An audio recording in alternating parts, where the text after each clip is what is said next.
about to join Don Neuen, co-host of Cowboy Logic Radio, and Denise Simon, host of the Denise Simon Experience, for a weekly situation report, or SITREP.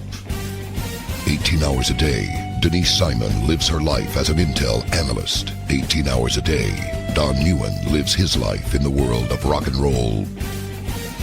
1 hour each day, Neuen receives a daily SITREP from Simon. Welcome to the Drive Time Situation Report. Fasten your seatbelt. You're now in Don Neuen's car, and he is calling in for his SITREP.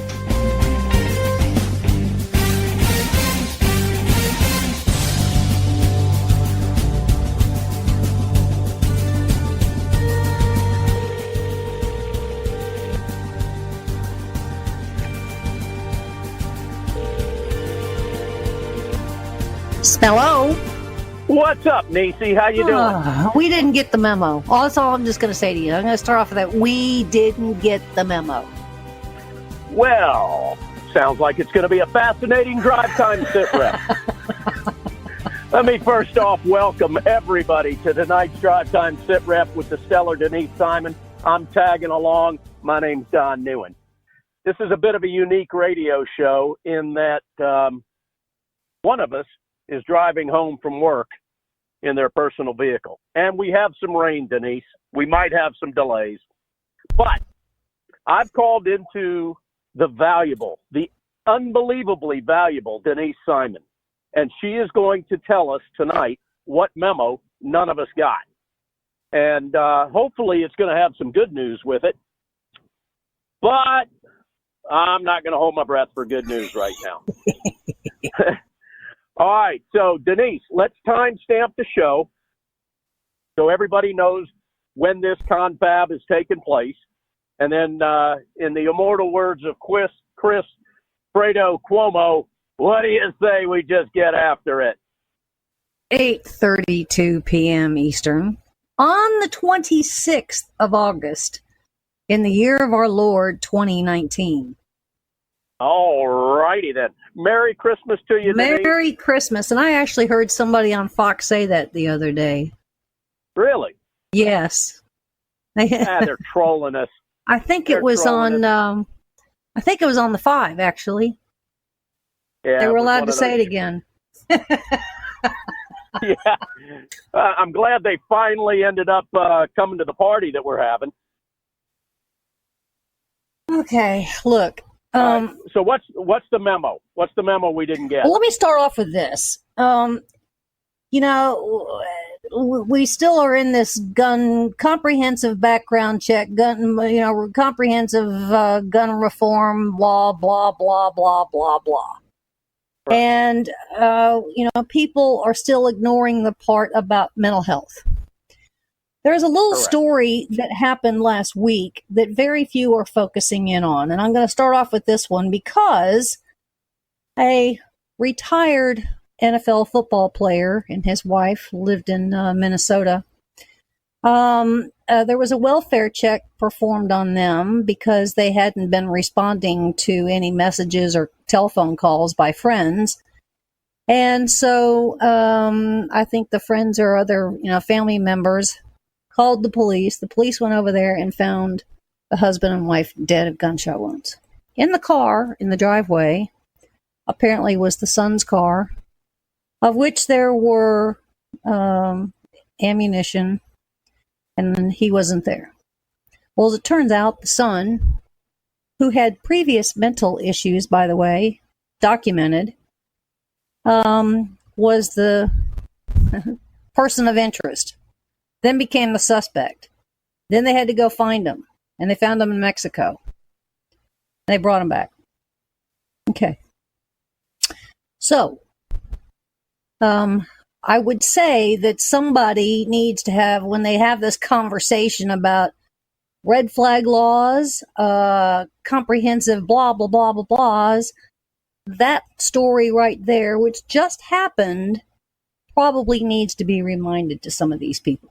Because I guarantee you some of these Democrats didn't get the memo. But Let's go to another one, because people are nuts, Don. People are just nuts. So I agree. we had this. Well, hold on. Before you go to the next situation here, I think it's safe to say that anyone outside of self-defense that takes another person's life has to be mentally ill to do so.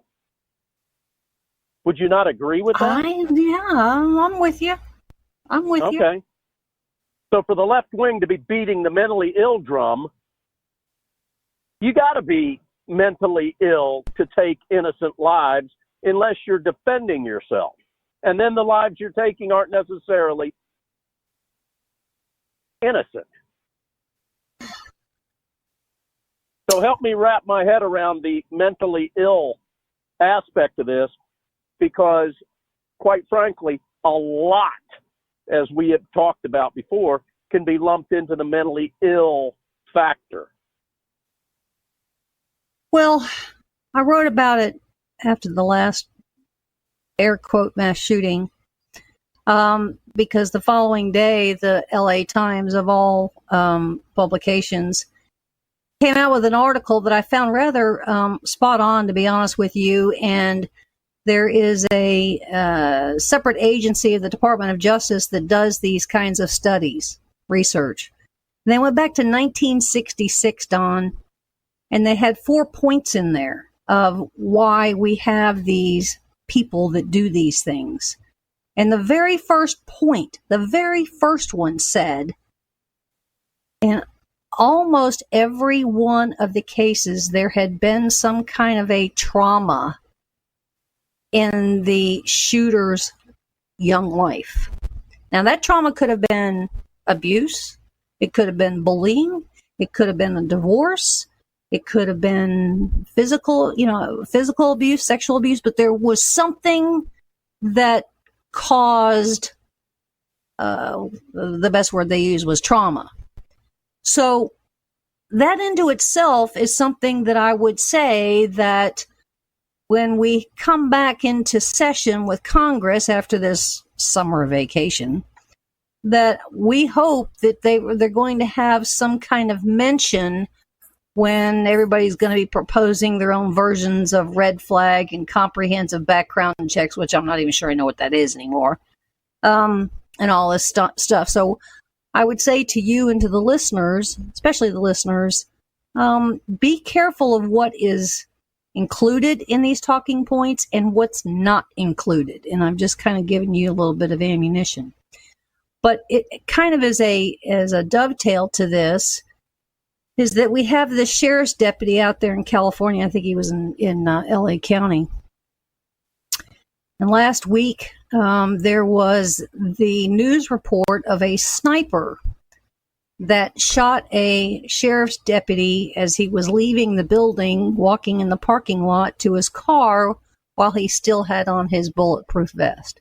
He gets on the radio, and he's not in a panic, but he is a little bit of a panic, maybe, a little bit of an excited intonation to his voice, that he had been shot and he thought it came from the apartment building across the street.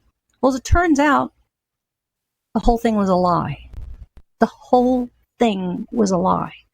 Now, you have to be, I would say, some kind of a mental case to go through sheriff's school, become a sheriff's deputy, and then concoct a story like that. And I hope that, some kind of a huge false alarm on this one, just a fabricated story. I hope some real charges are pressed against this cat. That was my next question. Have they charged him with anything? I think that as of today, they were working on what they can charge him with, and that would stick necessarily. And if we're going to end up with plea agreements and all the other kind of nonsense, but what they would keep on the charge sheet and what they would likely dismiss. Too bad that for him that he's not a Cook County sheriff, because then he could follow in the footsteps of Jesse Smollett, and this could all be dismissed with a slap on the wrist. Mm-hmm. Mm-hmm. Now, we have a presidential candidate running for the high office in 2020, who was previously a vice president, who was standing in a campaign event in New Hampshire, going on and on and on about how wonderful and idyllic this town is, and and he hopes that people come visit, and it's just beautiful and so forth here in Vermont. So, our presidential candidate, Sleepy Joe Biden, didn't even know what state he was in, but then went on to say that he's not nuts. Oh, he's not. He's senile. He didn't get the memo. Yeah. You know, a lot of times when bands are out on tour, all the cities start running together. So I can sympathize with Joe on that point. But then again, that's why a lot of bands that are on tour will have in a teleprompter or on the stage taped with gaff tape on a 4x8 sheet of, not a 4x8 sheet, but a legal piece of paper or a letter-sized piece of paper, the name of the city that they're in, so they don't make that mistake. And yet, politicians have a paid staff to make sure that they get it right. Exactly. Which is the same thing that bands have. They call them tour managers, and they pay them so they get it right. But let's go on again a little bit further, because then Biden is going on about, several other things that are in his talking points. But then somehow he decides that he says, do we know how lucky America is that there was never an assassination attempt on Obama? Where in the world did that come from? Frontal lobe, Denise. Frontal lobe. Can you imagine if Donald Trump had said that? Of course. And speaking of that, the media is going, I just happened to look at something that was over on CNN, and the title of the article on CNN was, Trump said 84 falsehoods just this week. But it's okay if Biden does these things and doesn't even know what state he's in. Well, like city is one before, thing, state is another. Trump could cure cancer, and they'd blame him for doing it.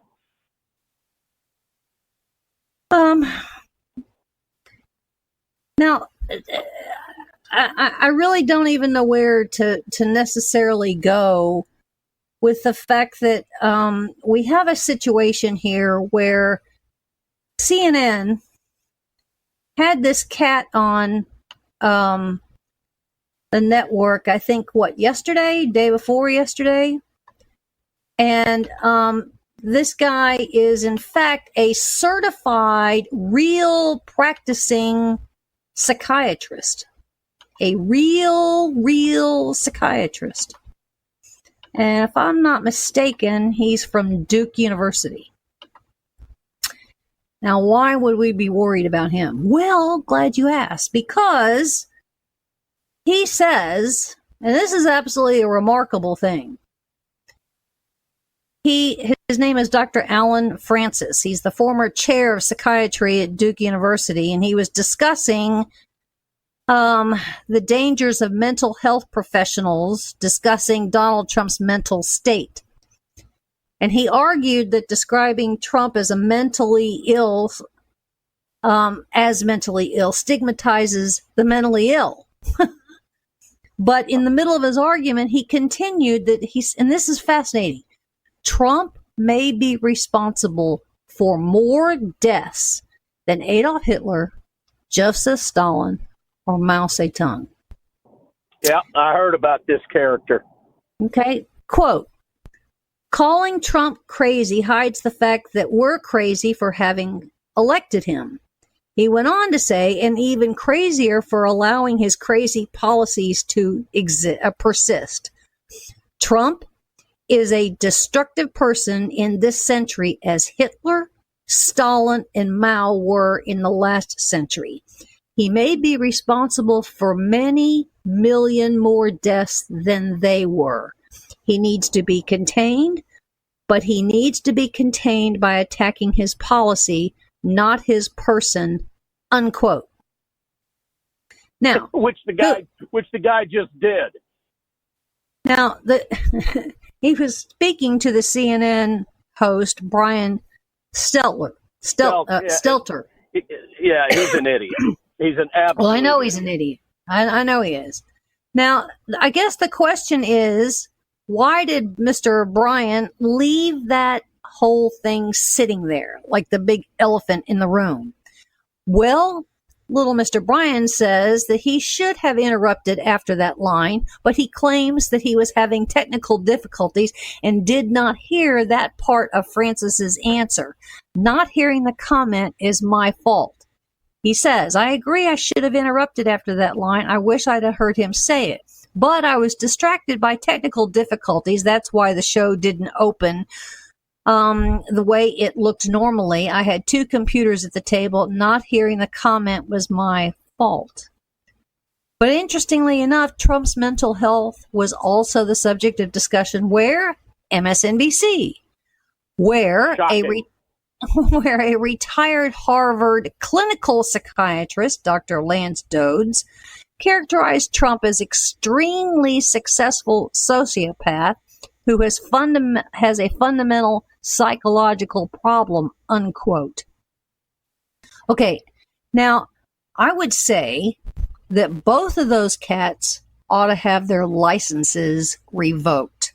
They ought to be brought up before the whatever boards because they're literally making a diagnosis on worldwide television of a person that they have never met, never looked at the file, never interviewed, nothing.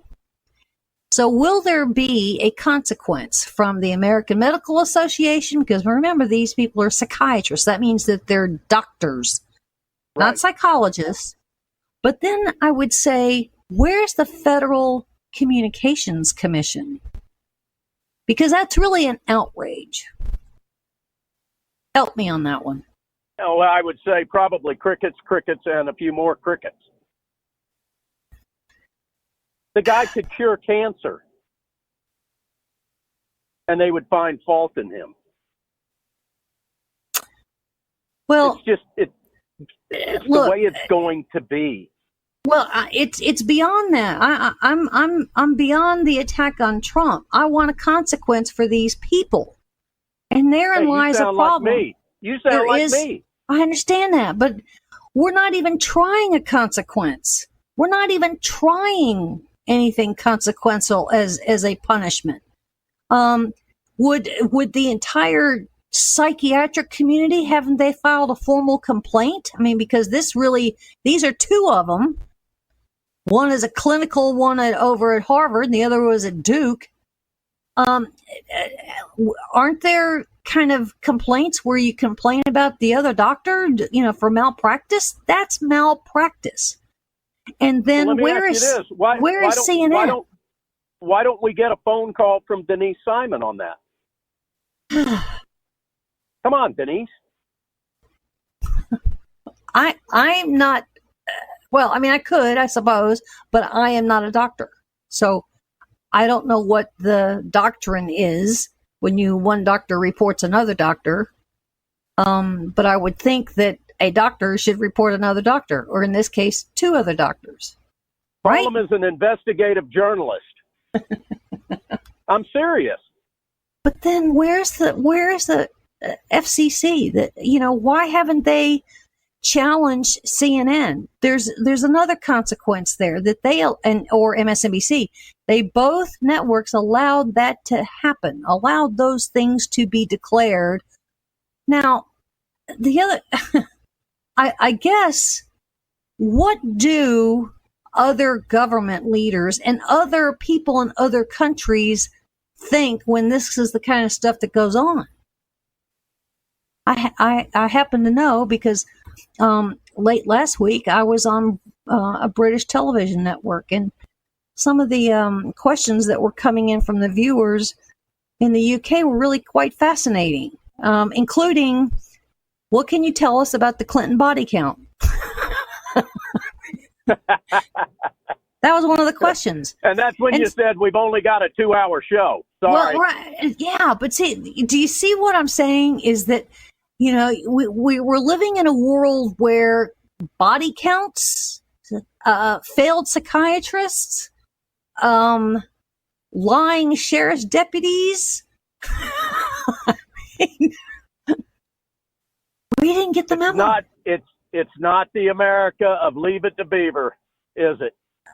Well, all decency has absolutely just died on the vine.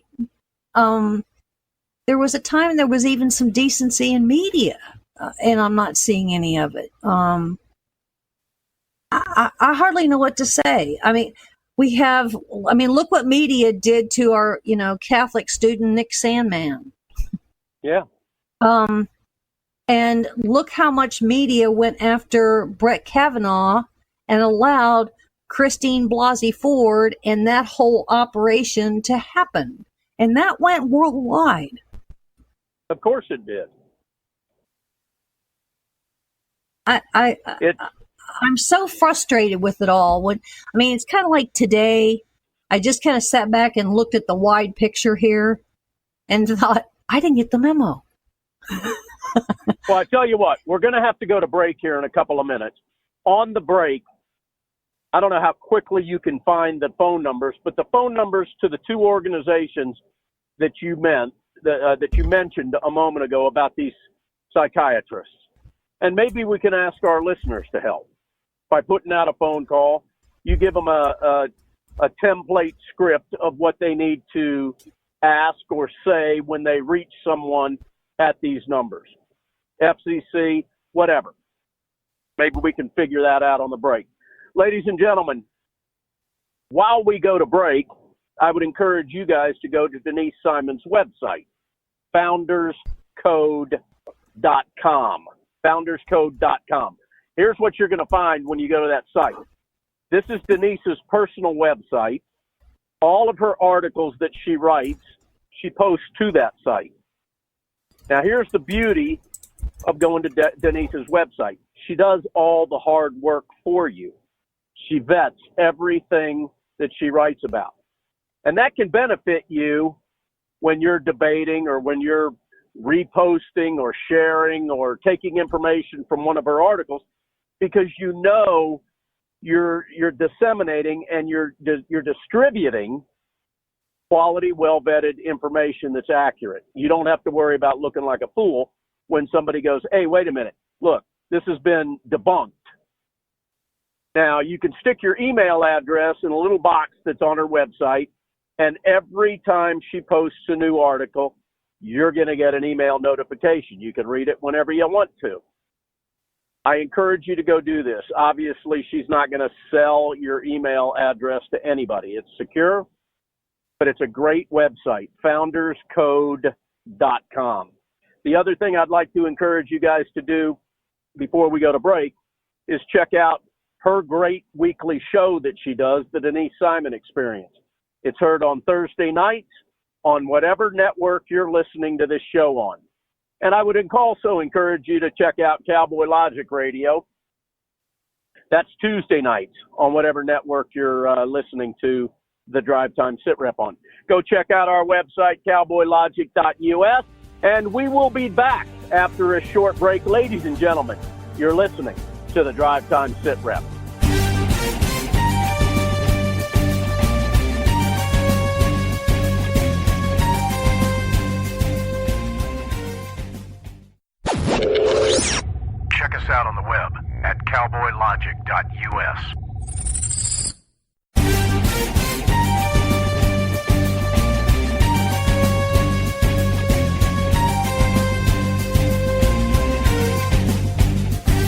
gentlemen, welcome to the Drive Time Sit Rep. We took a short break. Hope you guys had a potty break, did whatever you needed to do.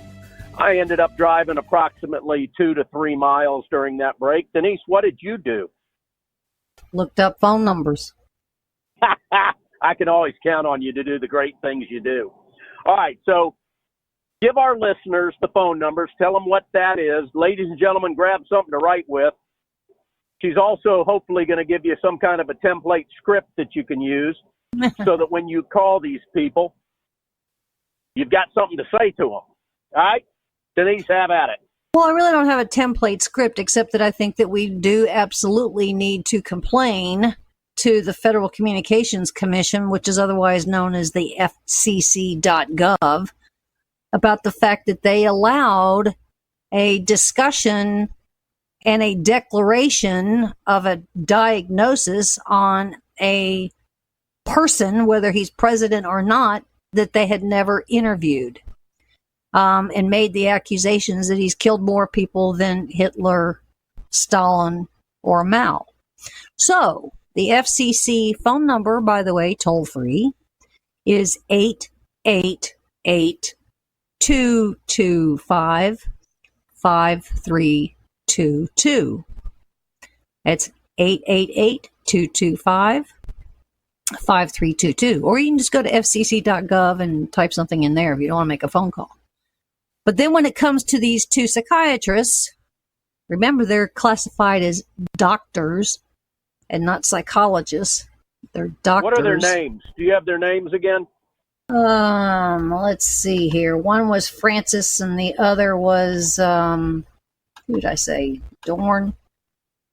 Yeah, one was from, I think Francis was from Duke, and the other one was from Harvard.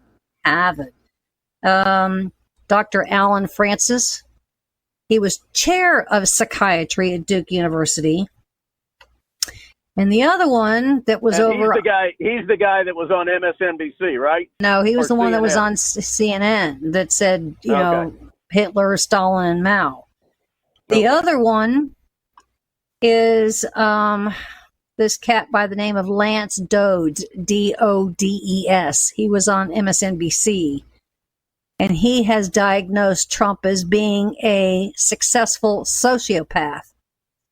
So, in this case, to complain about their prognosis and diagnosis, would be the American Medical Association.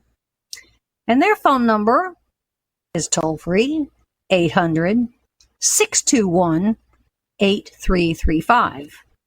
So you can call up the American Medical Association and just ask them. You know, we got these two licensed clinical psychiatrists, Dodds and Francis, who made a worldwide diagnosis of somebody that they have never met and never interviewed, which is really outrageous. Phone number is 800-621-8335. Okay, thank you. All right, where do you want to go from here? Outer space. Oh, let's do it. So we have these two women married. One actually has, I think, a biological son. But one that's the mother of the biological son is a former, I think, Air Force intelligence officer. I don't know what she's doing now. The other is an astronaut. Hold on. Are these two women married to each other, or are they married to other people? To each other. Okay. And the other one is an astronaut. Now, the one that's the astronaut is in space, or, well, just some time ago, very recently, she was in space. So while our mother of the son, former intelligence officer, was on the ground doing whatever she's normally doing, happened to notice there was some very rogue intrusions into her bank account. And she knew pretty quickly that it was her soon-to-be ex-spouse. I don't know who plays what role, but it doesn't matter. But their relationship was falling apart. completely fallen apart. And so our astronaut decided that she was going to hack the bank account of her partner. And the partner saw that this was going on from the astronaut doing this in space and called NASA. Picked up the phone and called NASA and said, "Hey, NASA, my partner works for you, and she's in space." She was actually supposed to do a spacewalk with an all-female team. So I guess you could say this is the first hack that we've had from space. From space. Now, we didn't get the memo. Yeah. I don't know whether to be grateful that we didn't get the memo. Don, I mean, think about this. I mean, that sounds like something that ought to be on the National Enquirer. No joke. Bank account gets hacked from a astronaut in space. What? Astronauts are hacking bank accounts. I mean, it can even be tastier than that, Denise. I mean, something like the Globe or the Examiner, lesbian astronaut hacks soon-to-be ex-spouse from 180,000 miles away or whatever it was. Yeah. I mean, all right. Well, hey, you know what? You brought into this SITREP a little humor. Don, it's really, when you think, it's so terrifying, and these stories are so ludicrous, they're laughable, but you kind of laugh and jest. Like, is this really happening around us? I mean, just to kind of process all of this, now there's a big brouhaha because Trump was at the G7 in France, and there was a breakout session where all these leaders and their, staff and blah, blah, blah, blah, blah were supposed to go into this room, and they did go into this room, and we're going to talk about climate change. But there was one chair that was empty. DT wasn't there, was he? And so there was this big brouhaha. Am I right? Yeah, that Donald Trump did not attend. So I wouldn't have been there either. I wouldn't either. But then what happens? At the end of the G7, it's getting ready to close, and President Macron and Trump do a press conference. They each, say what they're going to say. And then they each allowed 2 questions from the media. And then Macron left, and then there was just kind of a session between the media and Trump, of which he took a handful of questions. And then, after about 5 or 6 questions, he left. But who decided? I can only imagine how stupid the damn questions were. They weren't terrible. They weren't terrible. But the last person that wanted to ask questions ended up shouting the questions as Trump was leaving the podium. And it was about climate change. And who might that person have been that was heckling Trump as he was leaving? You want to take a guess because of the empty chair? And the fact that he doesn't believe in climate change? You want to take a guess who that was? Who was it? Mr. Acosta. Where? Oh, over there at CNN. Ding, ding, ding. Yeah. Well, we knew that was the answer. Okay. Hey, look, Trump doesn't buy into the climate change BS. Neither do I. Neither do you. Neither does half the population. Probably more than that. Matter of fact, you just had Greg Wrightstone on your show. I did? Yeah. Yeah, you did. I believe that we ought to be good stewards of our environment, for sure. But I was actually thinking, we're getting rid of... Hold on a second. I just made a statement, and you sounded like I was wrong on that. On what? Gregory Wrightstone. No, I said I did. Oh, I thought it was I did question mark. No. I did exclamation point. Okay. Hey, ladies and gentlemen, for those of you that have no idea what we're talking about, I don't think it's a frequent guest, but Denise on the Denise Simon Experience and Donna and I on Cowboy Logic Radio sometimes have the same guests from time to time. Gregory Wrightstone is one of those guests, and he is a geologist who's completely debunked the climate change hoax, and he's done it very well. Don't you agree, Denise? I do. And one of the fascinating questions that I happened to ask him was, and he really didn't know the answer, but I told him since he's smarter than me that he needs to go find it. And that is, when Obama was president, he earmarked, I think it was $500 million for climate change. And so did that $500 million get approved? Did that $500 million get paid out? And what did we get for $500 million? Well, if it has to do with climate change, you're never going to get anything. Hey, before I forget about it, I have to pat myself and Donna on the back about something. All right?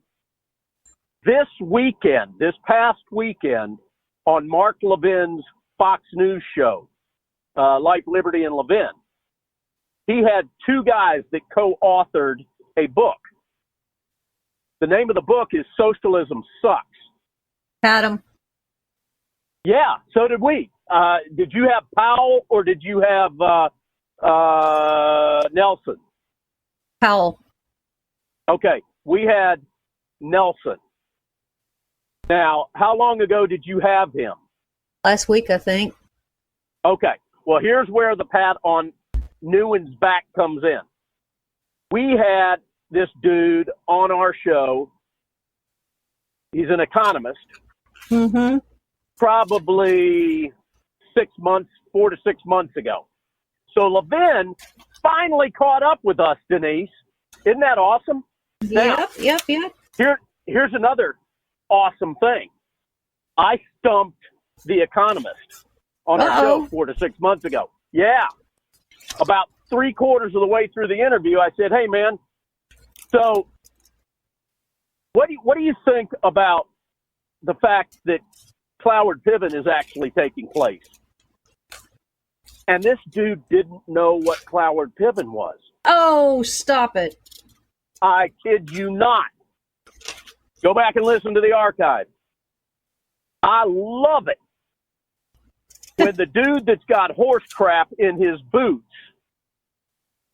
and a skull ring that's turned into a hole in the back of his pocket stumps the guests. I mean, I don't set out to do it. Right. But every once in a while, I love it. He had no idea what I was talking about regarding Cloward Piven. None. Yeah, and he was on Mark Levin last night. I interviewed him on the 12th, which would have put him on my show last week. All right. But you interviewed Powell. Who's the co-author? Correct. Is it Nelson? I don't know. I didn't actually write down the co-author's name. All right. Google the book real quick, because I don't want to get a name wrong. Socialism Sucks. And it was not Powell. And by the way, Powell is not Sidney Powell's relative that we can tell. But they kind of look like they could be related. Okay. We interviewed the guy that was not Powell. I think you were talking about Robert Lawson. That's it, Robert Lawson. Yeah, and I interviewed Ben Powell. Clueless when it came to Cloward Piven. I couldn't believe it. Yeah. Dump the gas.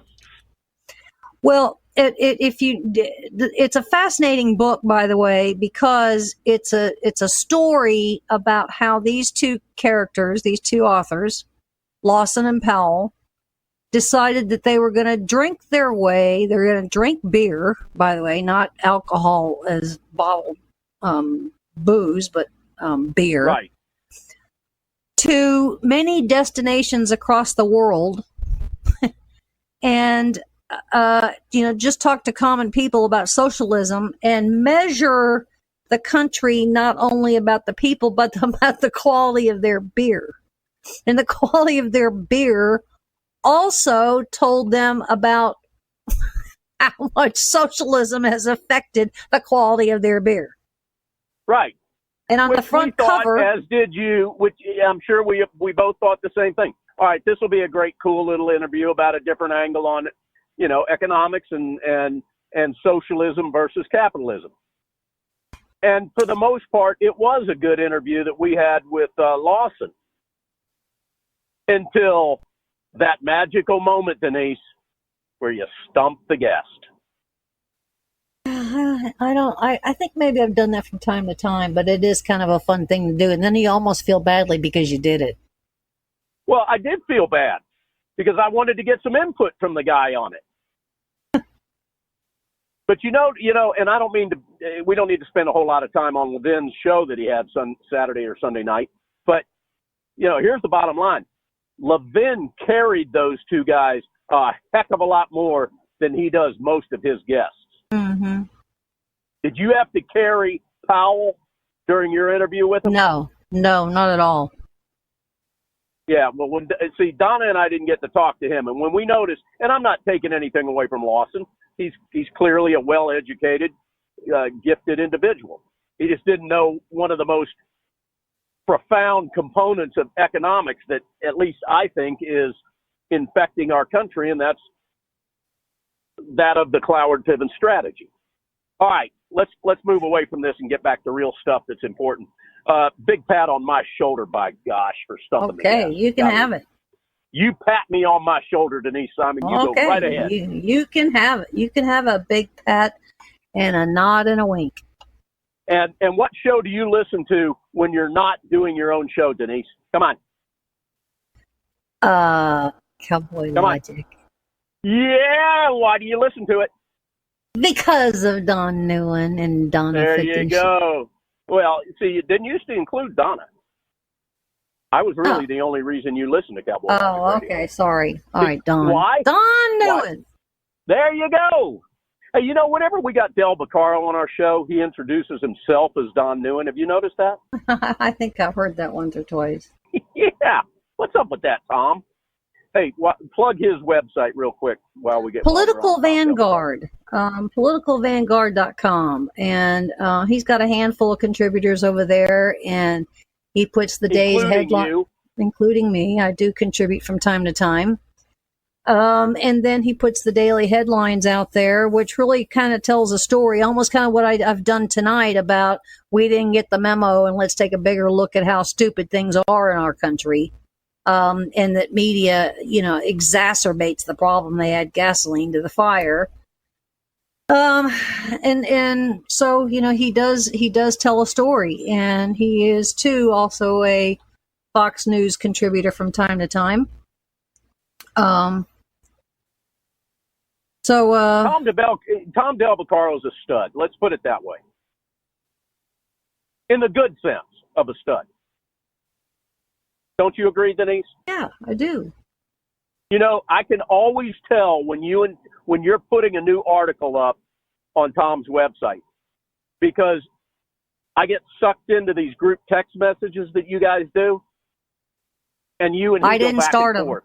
I didn't start them. I know. Del Beccaro did. Many times I don't respond because they come in so late and I'm already asleep. Half the time I'm asleep about 6:30 or 7 o'clock at night. Well, yeah, but he knows Donna and I are up and that we'll chime in, especially Donna. Mm-hmm. All right, hold on a second. We're getting way off target here. You did it. 8.5 minutes. I know I did. I'm sorry.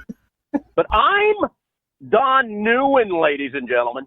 All right, 8.5 minutes. What are we talking about? Well, okay, so let's trot on over to China, shall we? We'll kind of finish up there because... Well, wait a minute. Hold on. Very important. I got a phone, and I'm being serious now. I got a phone call from my buddy Sam, who's former IDF. You know Sam. Mm-hmm.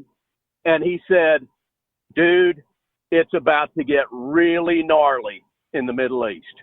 It's about to get really gnarly. And the U.S. will be involved indirectly because Israel is about to kick some ass. with regard to Iran. What do you know about that? Briefly? There's some interesting things that have happened here because it was blamed on Israel that they bombed some sites in Lebanon, which is false. They did not.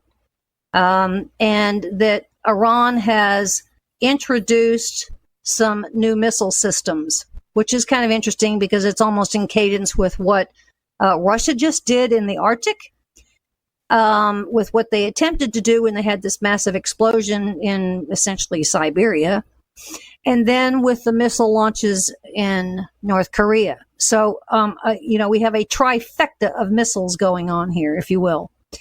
But Israel does do some sorties in Syria, and that is to protect anything that would threaten the Golan Heights.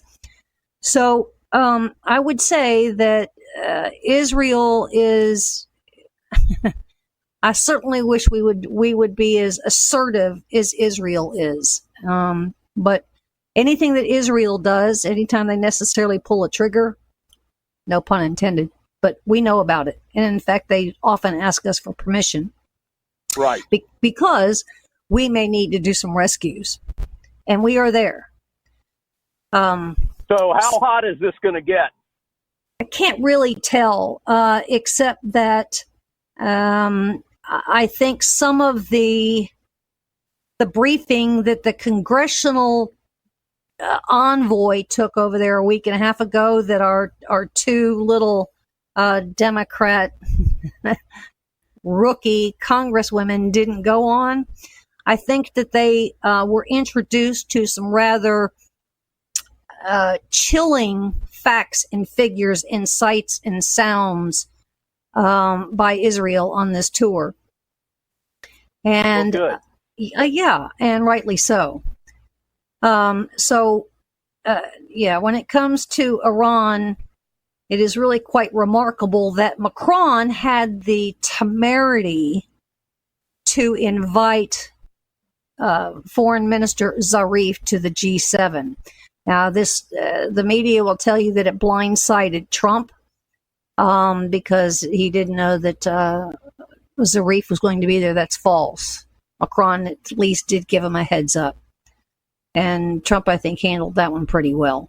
He wasn't ready to have any kind of discussion with him, and rightly so. But if he's there, he's there. But I think that some part of the delegation that Trump took with him to the G7, I hope got to the other part of the delegation in France and said, let me just tell you some things that perhaps you either, one, don't know, or two, ignore about Iran, that you would have the temerity to have Foreign Minister Zarif even show up. Let me ask you this. Is it just me, or when Trump and Macron are together, Macron looks like a soy boy?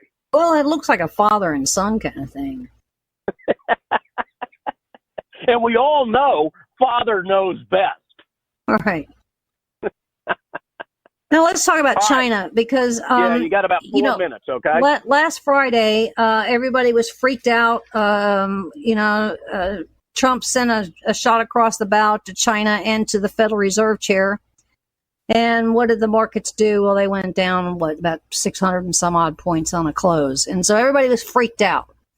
But over the weekend, some interesting things happened, and it wasn't necessarily as a result of Trump's tweets, but it was a result of a dual track problem, and that is tariffs, and that is Hong Kong. And I would argue Hong Kong actually plays a bigger reputational role of President Xi Jinping globally than the trade agreements do. I think that Beijing is really quite embarrassed and really doesn't know what to do with these protests that are going on in Hong Kong. And they've been going on, I think, about 11 or 12 weeks. And these protests are really a bunch of, we call them millennials. But what they're really saying is we want the same kind of freedoms that they have in the United States. And that's why if you actually look at some of these protesters, some of them are actually carrying the American flag. Yep. And I I saw one over the weekend, a banner that said, "Make Hong Kong great again." Right. And so I think Beijing is really in trouble when it comes to Hong Kong. I think they're very, very much in trouble. And I think that has caused a true global second look at President Xi Jinping and all things political coming out of Beijing. And then when you layer on top of it the trade deal that Beijing walked away from when they had a memorandum of understanding with the United States on trade about, 6 weeks ago, and that they walked away from, they came out, their finance minister came out to the media and said, we resolutely want to be calm and rational about this, and we want to essentially come back to the table. So that changed the entire temperature and attitude in the rooms, if you will, at the G7. Now, what's remarkable to me is obviously we have this standoff between Trump and Beijing, or our trade, chaos between the United States and China. But much like how Europe is tied to Iran, we know that Europe is also tied to China. So why is it that Trump is really fighting China by himself?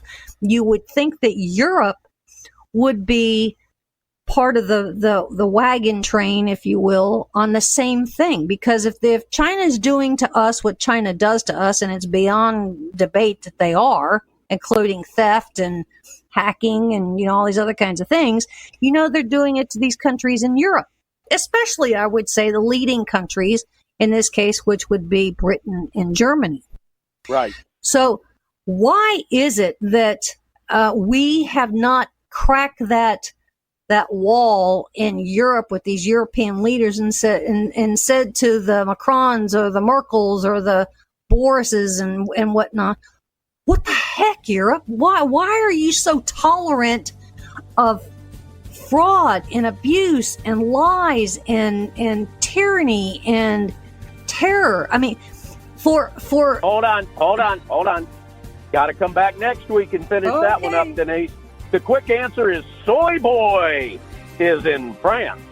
Ladies and gentlemen, you've been listening to the Drive Time Sit Rep with the ever-stellar Denise Simon. My name is Don Neuen. Please share this show. Tell your friends and family about it. If you liked it, join us next week. Denise, take us home. Thanks for being with us. God bless America.